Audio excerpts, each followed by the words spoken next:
Hello everybody, welcome to my review of set number 75433, Jango Fetts Starship, also known as the Slave One. This set has 707 pieces, 3 minifigures, and had a retail price of $70. Today we're going to be taking a look at the set to see if it's worth that price and if you should consider picking it up. If you're new here, please consider subscribing, and let's get into the review. Taking a closer look at the box, you can see that it uses the Clone Wars style art that the new 2025 sets have been using, and it has a picture of the Slave One flying through an asteroid field. Overall, I think the box art is pretty good, and looking in the bottom right, you can see our 3 figures in the set. It comes with young Boba Fett, Jango Fett, and the beautiful Lama Su figure who is exclusive to the set. Looking at the top of the box, it shows you the Lama Su figure getting in the set, and it has a nice black greeble background. Moving over to the back side of the box, it has a beautiful box art showing the planet of Camino from episode 2 with the Slave One landed on its landing platform. This set actually does include a little cargo shuttle, but unfortunately no figure to pilot, but it does have a secret function, which we will be getting back into later in the video. And finally, in the top right of the box, it does show you some of the play features that do come with the set. Now, opening up the set, you will find one instruction manual, and unfortunately, it has no art. It is just a digital render of the Slave One. Flipping to the back of the instructions, I was absolutely shocked to see that it shows all of the summer 2025 wave sets right here. They haven't done this in a long time, and I absolutely miss when they did it, so it's good that they're bringing it back. Moving on to the figures in this set, the first one that we have is the young Boba Fett. This is definitely the worst minifigure in the set and is very hated by the LEGO Star Wars community. This is for multiple reasons, such as his belt being the wrong color, his arms being the wrong color, and them giving him a new hairpiece. Personally, I don't think the belt being the wrong color is that big of a deal. But I do agree that the hairpiece and the arms that they did use in 2017 were a lot better and a lot more accurate to what we see in the movie. One thing they did much better on this fig this time around was giving him accurate skin coloring. They gave him the more tan look on his head and his hands, and I think it looks way more accurate. Looking at the side of the fig, you can see there really is nothing special, but those different color arms really would have taken this fig a long way. Just like with the side of the fig, flipping over to the back, there's really not much going on. Just that belt that wraps around the rest of the fig and some folds in the clothing. Now, taking his hairpiece off, you can see his alternate face, which I think looks really good. And it's always nice when the hair covers the face print. Also, here's a look at that new hairpiece. Definitely less accurate and definitely a flaw in this figure. Next up, we have a nearly perfect figure. This is Jango Fett. Starting from the top, he has that brand new rangefinder piece, and I think that piece looks amazing. Then going to his helmet, the print is absolutely amazing. It's super crisp, and that mold is beautiful for this fig.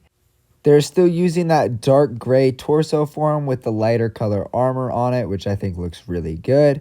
And unfortunately, they are using the light blue for the arms and legs on this figure. But if they had a purplish tint to them, it would be beautiful. And it would be super accurate to the movie, but this still looks great. He also comes with 2 blasters. And under his helmet, he has this angry face with a bunch of scars, and I think it looks really good. Moving to the side of the figure, unfortunately, this is not the UCS version, so he does not have the arm printing. But if it did, this would be a perfect 10 out of 10 fig. Then on the back of the figure, you can get a better look at that beautiful gunmetal gray jetpack. And I think it's a perfect piece, but if they started printing on it, it would be even better. And then taking his head off, you can see his alternate face, which is more of a serious look, but it still has all the same scars.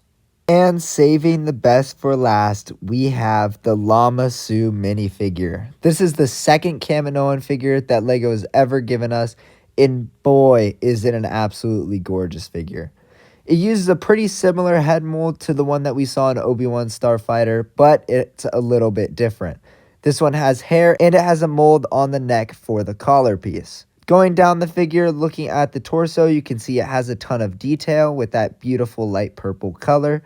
And they did a great job on the detail. Then it has the typical minifigure skirt piece with some great printing that aligns really well with the torso print. Moving to the side of the figure, it can give you a better look at that head mold, and it shows that the collar actually is printed, which looks really good, but no arm or side leg printing. Then on the back of the figure, it does have some nice back printing with that light purple color that looks really good, but it has no back printing on the skirt piece. Taking a look at the actual builds, the first build that we have is this little cargo shuttle. And I'm actually surprised. I think it looks really good. I love that it's super tiled off and it has a lot of nice sloped edges. Now, looking at it up close, you can see that there is a spot for a figure to drive it, but unfortunately, they didn't include a fig for you to actually have him drive it. So we're just going to put Jango Fett in. Once he's in, he fits pretty good. Unfortunately, his hands can't hold on to the levers. So, I mean, doesn't look that good, but you get the idea. Now, in the middle, there is this little cargo container, and you can open it up and fit things inside. But it didn't give you anything to put in there, so it was kind of poor planning on Lego's part. Now, something that wasn't poor planning on Lego's part was that this little cargo shuttle also doubles as a stand for the Slave One, and I think it is one of the greatest features that has ever been introduced in a playset. So all you do is open up the back just like this, and you have it sitting down at an angle like that, and then you take your Slave One and you line up the two prongs with the two little gaps in the back of the Slave One. Then you just set it on there. It doesn't clip into anything, but it holds it in a super nice position and it looks amazing on display. And I think this is such a good play feature because it gives an extra shuttle for little kids to play with, but it also allows for adult collectors to display their sets at a good angle. So well done, Lego. This is one of the best features that we've gotten in a long time. Now, taking an actual look at the Slave One, starting at the top here, it has a lot of these beautiful sand green pieces and a couple sticker details, which I think look pretty good. Just a little bit annoying to line up sometimes. Then coming down to the cockpit, you can see they use a nice dark tinted piece, which I think looks really good. The only problem that I really have with it is it has that tiny gap between the actual body of the ship and the cockpit, and it looks really bad on display, and it's really noticeable. Now, to open it up, all you have to do is pull it away from the ship, and it opens nice and easy, giving you access to the interior.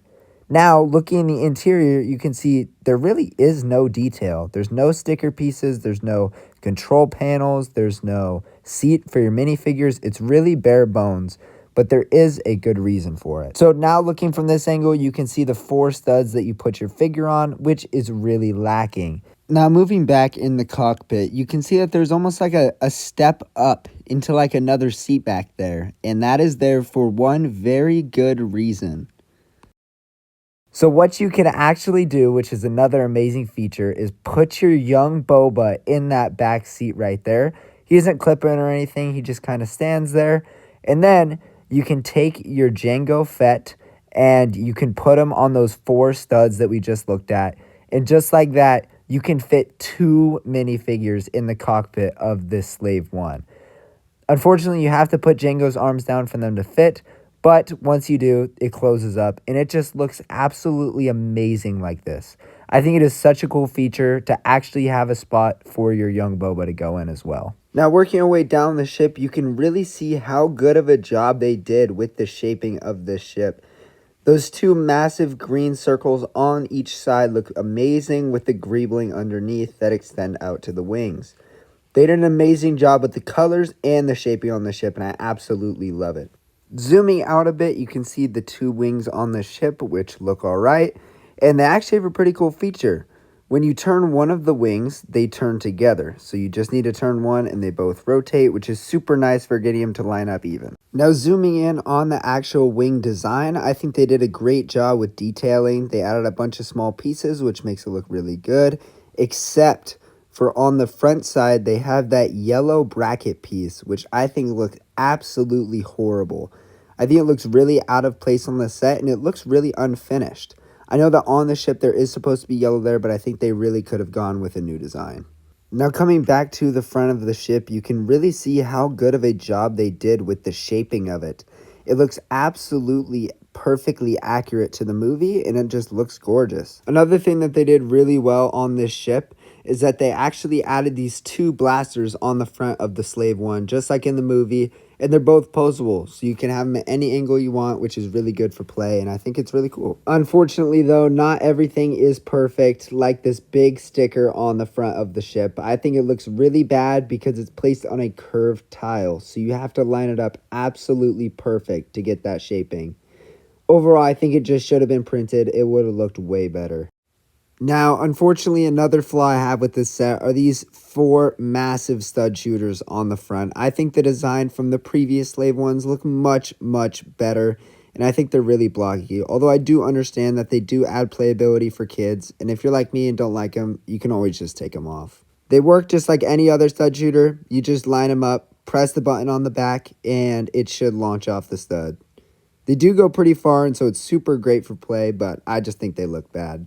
Now, moving on to the bottom of the ship, you can see the really good shaping job that they did down here. They really got this ship down and the look of it. They also have that nice yellow stripe going off to the side like there is in the movie, and you can see the nice loading ramp, which actually has a pretty cool feature integrated into it. So all you got to do is open it up, and if you look inside there, you can see some seismic charges. Now, this set actually has a feature where you can drop them out of the back, and it's pretty cool. So how it works is there's this lever on the bottom right here, and then if you turn around to the back, there's this hatch on the back side, and when you push that lever, basically the hatch opens back there. So when you put your seismic charges in there and you push it, they drop out like bombs. Pretty cool feature, really good for play. And then to reload it, all you need to do is open it up, grab one of your seismic charges, put it back in there, close it up, and that's it. In case anybody's interested, this is what the seismic charge looks like. No printing or anything, just a bare gray mini figurehead. And finally, taking a look at the last part of the ship, the back of it. And wow, this thing actually looks really good, surprisingly. I mean, look at those engines. They actually detail them pretty well. I think they look really good, and they're very, very accurate to the movie. Here's the hatch that we already saw earlier that drops the bomb. And as you might have noticed, there are two Technic beams sticking out. And if you actually pull those out, it's one of the coolest things on this ship. It's actually a carrying handle. Really easy to hold, makes flying it around super easy, and it's just such an awesome feature. So overall, do I think this set is worth picking up? Well, while it definitely has some flaws, like with the young Boba figure, and a couple design flaws on the actual ship, I still think it's an amazing set. I think for $70, it is one of the best price sets of the 2025 wave. I mean, it doesn't have much competition, but definitely not a bad price, and I think it's a really good set, and you will not be disappointed if you pick it up, and I think that $70 price tag is reasonable, but always try and look for sales. Thank you so much for watching this video, guys. I super enjoyed making this review, and let me know if you want me to make any others.